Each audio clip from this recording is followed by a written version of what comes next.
नमस्कार छात्रों, Dzire point के एक नए वीडियो लेक्चर में मैं इसके सर हिंदी विषय के साथ आप सभी का स्वागत करता हूं, जिसमें आज हम सभी आपको जो है जयशंकर प्रसाद द्वारा लिखित ममता नामक जो शीर्षक है उसके जो गद्यांश हैं उसके प्रश्नों के उत्तर आपको किस प्रकार से करने हैं ये बताएंगे।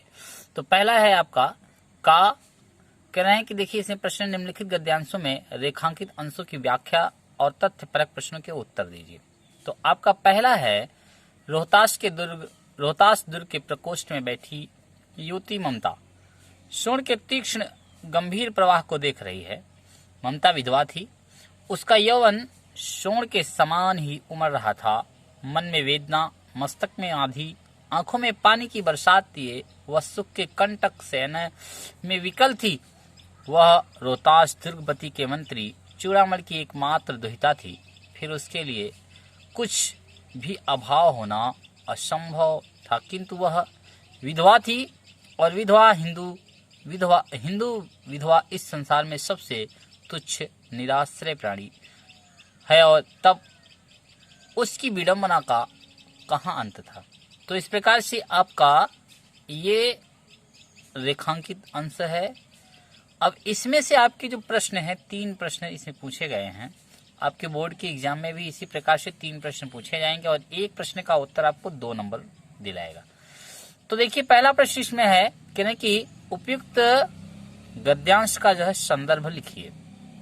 तो इसका संदर्भ होगा प्रस्तुत गद्यावतरण हमारी पाठ्य पुस्तक हिंदी के ममता नामक शीर्षक से अवतरित है और इसके लेखक हिंदी साहित्य के प्रसिद्ध कहानीकार, उपन्यासकार, नाटककार एवं कवि जयशंकर प्रसाद है।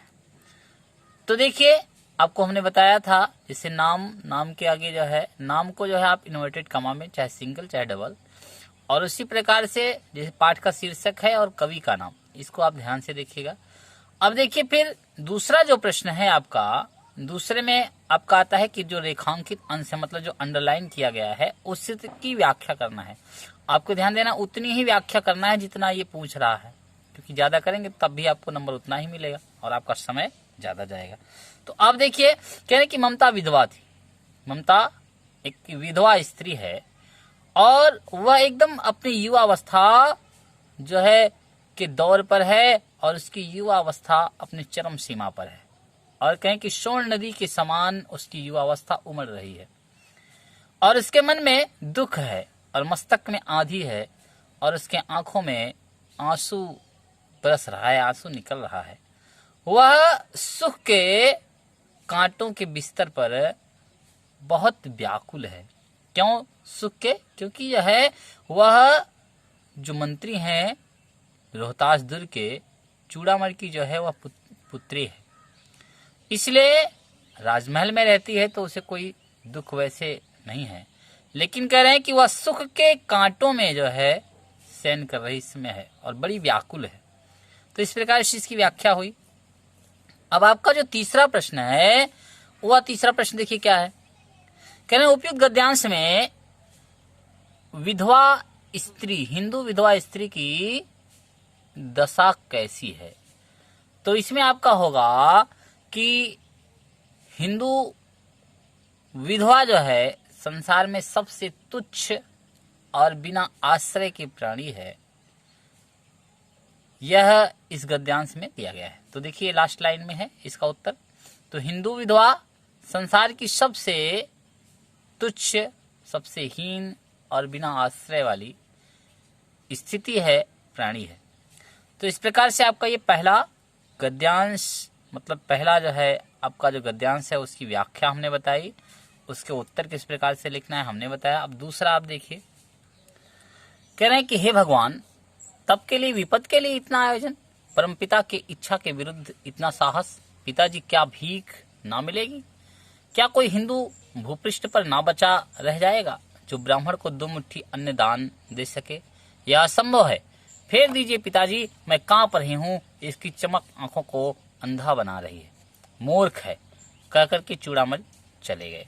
तो अब देखिए इसका संदर्भ वही होगा, मतलब प्रस्तुत गद्यावतरण हमारी पाठ्य पुस्तक हिंदी के ममता नामक शीर्षक से अवतरित है या उद्धृत है, इसके लेखक हिंदी के प्रसिद्ध कहानीकार, उपन्यासकार, नाटककार जयशंकर प्रसाद हैं, या शुक्ल युग के प्रसिद्ध लेखक एवं कवि जयशंकर प्रसाद है। चाहे जो आप लिख दीजिए। अब अगला आपका आता है प्रश्न, कह रहे हैं कि गद्यांश के रेखांकित अंश की व्याख्या कीजिए। तो रेखांकित अंश जो है आपका इतना है। ममता कह रही है कि हे पिताजी, अरे हे भगवान, तब के लिए विपद के लिए।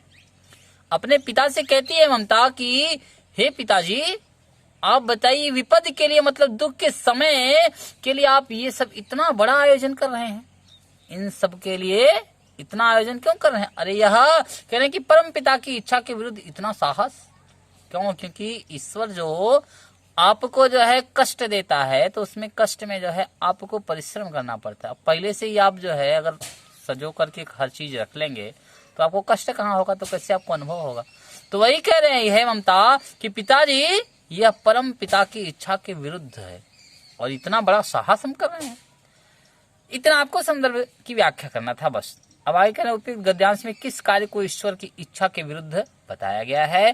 तो उपयुक्त गद्यांश में परम पिता के इच्छा के विरुद्ध यानी विपद के लिए या कष्ट के लिए ईश्वर की इच्छा के विरुद्ध जो है आयोजन करना जो है, क्या कह रहे हैं कि इच्छा के विरुद्ध बताया गया है। मतलब कौन सा कार्य? कह रहे हैं कि विपद के लिए आयोजन। तो इसका उत्तर ये होगा विपद के लिए आयोजन। तो उपयुक्त गद्यांश में किस कार्य को ईश्वर के लिए इच्छा के विरुद्ध बताया गया है? तो कह रहे हैं विपद के लिए आयोजन को ईश्वर की इच्छा के विरुद्ध बताया गया है। अब गा वाला है, कह रहे हैं कि गला सूख रहा है, साथी छूट गए, घोड़ा गिर पड़ा है, इतना थका हुआ हूं। इतना कहते कहते वह व्यक्ति धम्म से बैठ गया और उसके सामने ब्रह्मांड घूमने लगा। स्त्री ने सोचा यह विपत्ति कहां से आ गई। उसने जल दिया, मुगल के प्राणों की रक्षा हुई। वह सोचने लगी सब विधर्मी दया के पात्र नहीं, मेरे पिता का वध करने वाले अत्याचारी। घृणा से उसका मन विरक्त हो गया। स्वस्थ होकर के मुगल ने कहा, माता तो फिर मैं चला जाऊं? स्त्री विचार कर रही थी, मैं ब्राह्मणी हूं, मुझे तो अपने धर्म में अतिथि देवों की उपासना का पालन करना चाहिए, परंतु यहाँ नहीं, सब विधर्मी दया के पात्र नहीं होते, परंतु यह दया तो नहीं, कर्तव्य पालन करना है तब। तो अब देखिए, इसमें पहला प्रश्न आपका है, कह रहे कि संदर्भ इसका लिखिए। तो प्रस्तुत गद्यावतरण हमारी पाठ्य पुस्तक हिंदी के ममता नामक शीर्षक से उद्धृत है। इसके लेखक शुक्ल युग के प्रसिद्ध कवि एवं लेखक जयशंकर प्रसाद है। अब देखिए आगे दूसरा कह रहे हैं गद्यांश के रेखांकित अंश की व्याख्या कीजिए। तो कह रहे हैं कि सब विधर्मी मतलब जो धर्म पर नहीं चलने वाले व्यक्ति हैं वे दया के पात्र नहीं हैं। मतलब जितने भी कुछ लोग क्या होते हैं अनजाने में बिना धर्म को छोड़ देते हैं, तो ऐसे लोग जो है दया के पात्र होते हैं। लेकिन सभी विधर्मी मतलब धर्म पर ना चलने वाले लोग दया के पात्र नहीं होते हैं। ममता कह रही है मेरे पिता का वध करने वाले ये बड़े ही अत्याचारी हैं। और जब यह सोच रही थी ममता तो उसका मन क्या हुआ, घृणा से गुस्सा से जो है उसका मन विरक्त हो गया, दुखी हो गया। इतनी सी आपको व्याख्या करनी है। अब आगे कह रहे हैं स्त्री किस धर्म के पालन के विषय में विचार कर रही थी? तो कह रहे हैं कि स्त्री अतिथि देवों की उपासना धर्म के पालन में विचार कर रही थी। तो इसका उत्तर यही है, अतिथि देव की उपासना के धर्म के पालन के विषय में विचार कर रही थी। तो आप आगे देखिए, घा है आपका, कह रहे ममता ने मन में कहा यह कौन दुर्ग है, यही झोपड़ी ना, जो चाहे ले लो, मुझे अपना कर्तव्य करना पड़ेगा। वह बाहर चली आई और मुगल ने से बोली जाओ अंदर, थके हुए भयभीत पथिक, तुम चाहे कोई भी हो मैं तुम्हें आश्रय देती हूँ, मैं ब्राह्मण कुमारी हूँ, सब अपना धर्म छोड़ दें तो मैं भी क्यों छोड़ दूं। मुगल ने चंद्रमा के मन प्रकाश में वह महिमा में मुखमंडल को देखा और उसने मन ही मन नमस्कार किया। ममता पास में टूटी हुई दीवार के पास चली गई और भीतर थके मुगल पथिक ने झोपड़ी में विश्राम किया। तो गद्यांश का संदर्भ वही होगा। प्रस्तुत गद्यावतरण हिंदी साहित्य के प्रसिद्ध नाटककार उपन्यासकार जयशंकर प्रसाद द्वारा लिखित ममता नामक शीर्षक से उद्धृत है। आप इस प्रकार से लिख सकते हैं, कोई कमी नहीं है, हर चीज वही है, थोड़ा सा घुमा दिया गया है बस। तो आगे देखिए फिर आपका गद्यांश के रेखा अंश की व्याख्या कीजिए।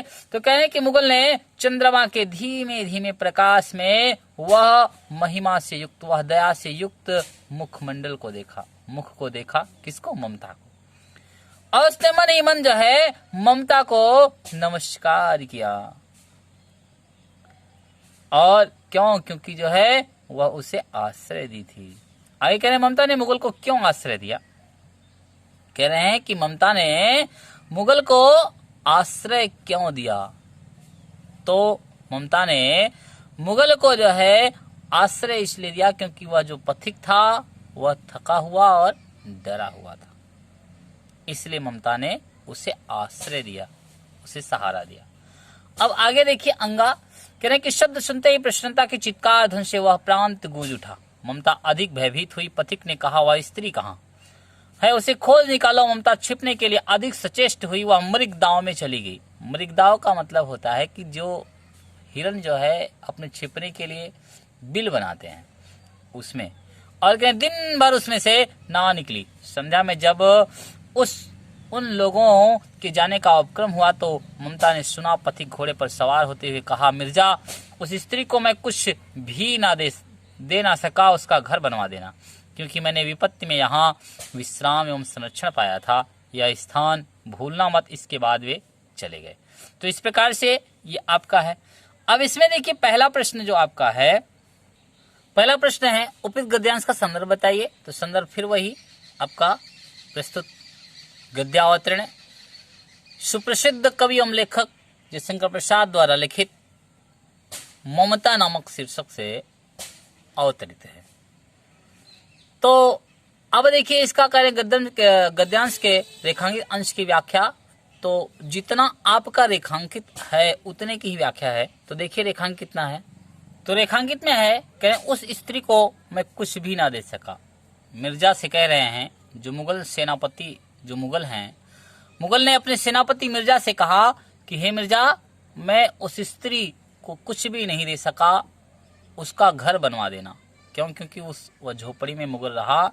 तो अपने मंत्री को आदेश कर रहा है कि मिर्जा, मैं उस स्त्री को कुछ ना दे सका, उसका घर बनवा देना, क्योंकि मैंने विपत्ति के समय, कष्ट के समय में यहाँ विश्राम किया था और यहीं पर मैं संरक्षण पाया था, इसलिए उस महिला के घर को बनवा देना। ये ममता की झोपड़ी को बनवाने के लिए महल में या घर में बनवाने की बात कर रहे हैं। तो अब देखिए इतने की आपको व्याख्या करनी थी। अब आगे आपका प्रश्न आता है तीसरा। तीसरे प्रश्न में कह रहे हैं ममता क्यों भयभीत हुई? तो ममता जब चित्कार सुनी जो है मुगलों की, तो चित्कार की ध्वनि सुन करके ममता भयभीत हो गई, डर गई। प्रसन्नता से भरी हुई जो जय जयकार हुई, जो हल्ला मचा, उस आवाज को सुन करके ममता भयभीत हो गई। आगे कह रहे हैं स्वरोही पास आया। ममता ने रुक करके, चा वाला है, ममता ने रुक करके कहा, मैं नहीं जानती कि वह सहनसा था या साधारण मुगल, पर एक दिन इसी झोपड़ी के नीचे रहा।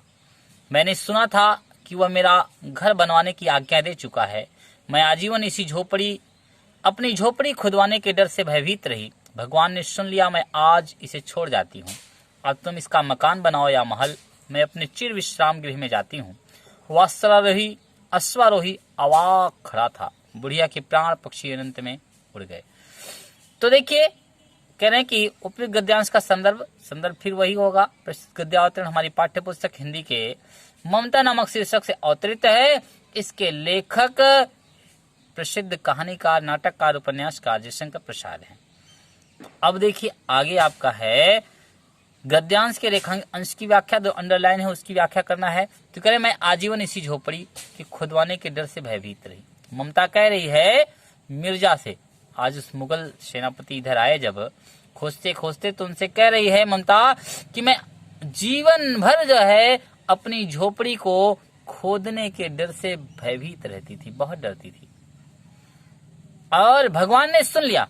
और हमारी यह बात मैं भगवान से प्रार्थना करती थी कि हमारी ये झोपड़ी जब तक मैं जिंदा हूं तो यह खोदी ना जाए, इस पे कुछ बने ना। इसी डर से मैं डरती थी और भगवान ने हमारी बात सुन ली और आज मैं इस झोपड़ी को छोड़ करके जाती हूं। और ममता जो है, ममता के प्राण पखेरु उड़ जाते हैं। तो ममता ने अश्वारोही को क्या बताया? तो ममता ने अश्वारोही को बताया कि मैं नहीं जानती कि वह शहंशाह था या मुगल, पर एक दिन जो है इसी झोपड़ी के नीचे वह रहा। ठीक ना? तो इस प्रकार से आपका ये पाठ 2 हुआ, ममता, जिसके लेखक जयशंकर प्रसाद। आपने देखा इसके गद्यांशों को। अब इसके बाद जो है आपका अगला पाठ, सभी पाठों की एक बार हम गद्यांश, मतलब जितने प्रश्न दिए जाते हैं, ये प्रश्न जो आपके पेपर में आते हैं उसको हल करा दें। उसके बाद फिर आपको जो है जीवन परिचय कराएंगे। जीवन परिचय के बाद फिर आपको जो है व्याकरण से संबंधित जो प्रश्न आते हैं उस पर आपको फिर एक एक वीडियो बना करके हम एक एक टॉपिक को पढ़ाएंगे। धन्यवाद।